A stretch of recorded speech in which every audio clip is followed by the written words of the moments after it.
Alright, so there's 3 things you can do when trying to improve your keyboard. You can improve the look, the sound, and the feel, and that is exactly what we're going to be doing today when I finally mod my Wooting 80HE, a video that you guys have highly requested.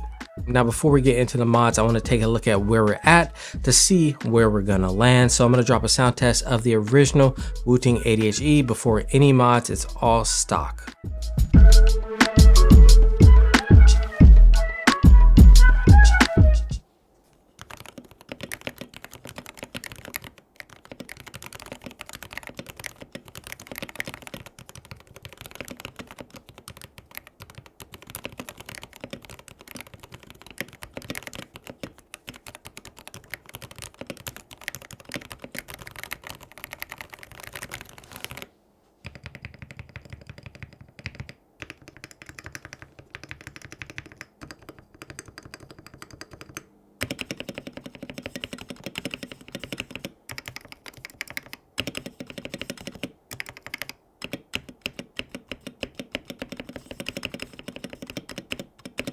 All right, so Wooting did a pretty good job stock, but it can always be better, right? Things can always be better.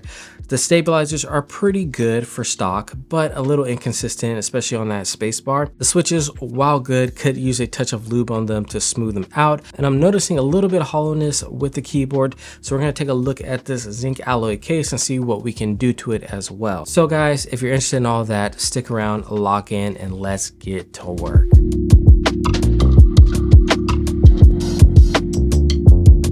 All right, so taking apart the keyboard, first things first, I took all the switches out so that I can mod them later. And then I just unscrewed the top casing by unscrewing it from the bottom case. This is a gasket mounted keyboard with silicone all around the edges, so you have to unscrew the plate from the PCB on the underside.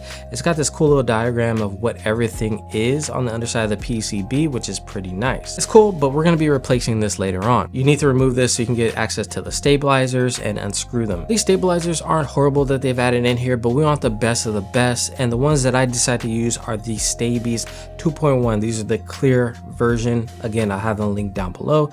Now you can use Durox, you can use the AP Texas stabilizers as well, whatever floats your boat. I just use these because it's what I've been liking lately. They've been consistent and they haven't been doing me wrong. Now what I did to get these ready is that I lubed the housing with Krytox 205 grade 0 lube. Then I use XHT BDZ, which is a thick grease that will stick to the wires to keep them nice and smooth and rattle free. Probably use more than is needed. And what I find when I do over lube it, it might be a little slow in the beginning, but after a while it kind of fixes itself. So once you got all that placed back into the keyboard, you'll just screw them back in.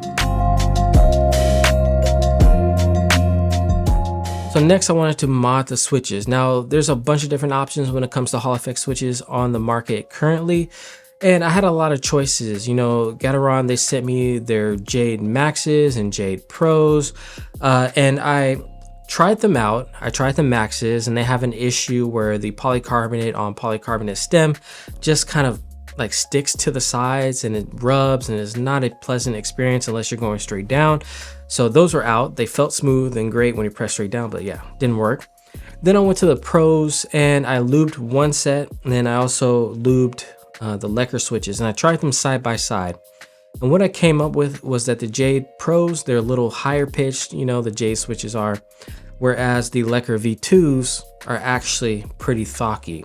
And this time around, I wanted to go with a keyboard that was more thocky as opposed to the Jades that I used in my original one. Now, Lecker V2 stability has been greatly improved, so I wanted to give them a shot this time around, and I was not disappointed. So how I lubed them was that I lubed the sliders, and then I lubed around where the little stem would be sliding up and down the hole with the excess. I did that with Krytox 205 grade 0 lube. Then I back lubed the springs with some spring oil from Krytox, the 105, and I am super happy with the way everything turned out. It feels a lot smoother and a lot less pingy when it comes to the sound than what you get stock. So I highly recommend, before you go out and buy another set of switches, mod the ones you have first. You might be able to save yourself some money, especially since, you know, the ones that are out, like the Geon Raws, I know a lot of people are hyping those up, but man, these Lecker V2s are no slouch. And sometimes if it ain't broke, you don't need to fix it. So now that I had all the switches in, the next order of business was to tape mod this. So you can use painter's tape, or I use in this case some frog tape, which is the same thing. Doesn't stick or leave any residue on the PCB should you want to take it off. And it also keeps from sound bouncing off the bottom of the case and bouncing back up and creating that hollow sound. So I put 2 layers on the back, and then I cut the area where the pin to the keyboard goes on the back side, and then trimmed up the sides to make sure there's no excess. But I wanted to take this one step further, as there is a piece of foam in the bottom of the case. I heard about this new material. It's called like Silis. It's one that they use in cars for sound dampening. So I bought a pack of this, and I used the foam as a cutout to cut out a piece of that, and I put that into the bottom of the case. The keyboard still feels like it flexes a lot. When it came to the keycaps, I really fought with myself on whether I should replace them. The ones that they put in the packaging this time around are actually quite nice. And I like seeing my profiles when I am typing. You know, when I press function and then hit the 1 or 2, I can visually see what profile I'm on while I'm typing. So I didn't know if I wanted to give that up. But the enthusiast in me, the enthusiast side really took over, and I was like, you know what? GMK Taro would look like a masterpiece on this. And then I found this little Dragon Artisan keycap. I don't know if I'm actually gonna keep this. I just found it during the filming of the video, and I was like, I'll just throw it on there, and it kind of works for now. I don't know if it's gonna annoy me, but it is there. I think it does look cool for now. So we'll see. Don't ask me where I got it from, because it's been years since I got it. I can't really tell you. Maybe somebody in the comments has seen this before and knows where it's from. I can't say. But visually looking at this keyboard, it looks a whole lot better just from a visual standpoint from the original. If somebody were to see this, I don't even know if they would think that this was a Wooting, except for seeing like the etching or the name on the back. It's heavy, it feels nice. Now there's only one thing to do. We got to test it out and test the sound. So let's drop that sound test and see how all of our mods came together to make this.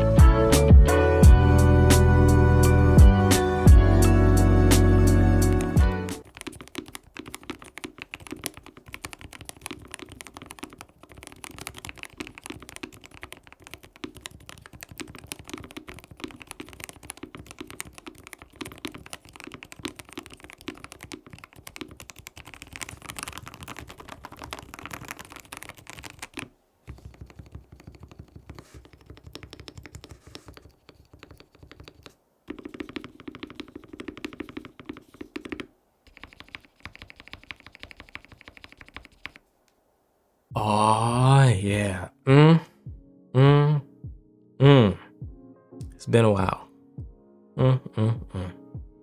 That's a good sounding keyboard right there. So this turned out exactly how I wanted. We got the deeper, richer sound with that tape mod, and we got this Silis in there as well for the sound dampening to get rid of the reverberations and the bouncing and the reflecting of the sounds inside. So very, very nice there. We changed the feel of the keyboard and the sound with the keycaps and with the switches inside by lubing them. And then we put in the better stabilizers to make them more consistent. That spacebar is sounding a whole lot better. Wow, just wow. So man, it doesn't really take much to make this keyboard sound good. You know, you could even use a lot of the things that they give you to actually make it sound good if you're on a budget. You can take what you want from this video, cut and paste whatever you like. You can change out the keycaps, the stabilizers, change out the switches if you want, but at the end of the day, this keyboard is a masterpiece when it comes to gaming keyboards. All right guys, so that's gonna do it for this video on modding your Wooting 80HE. Let me know down in the comments if you have any suggestions for any other mods I should do in the future, what you're planning to do. If you're on Twitter, tag me in your sound test after you've modded your keyboard and let me know what yours sounds like as well. All right guys, it has been your boy BT. Don't forget to like, share, comment, and most importantly, subscribe, and I'll see you in the next one.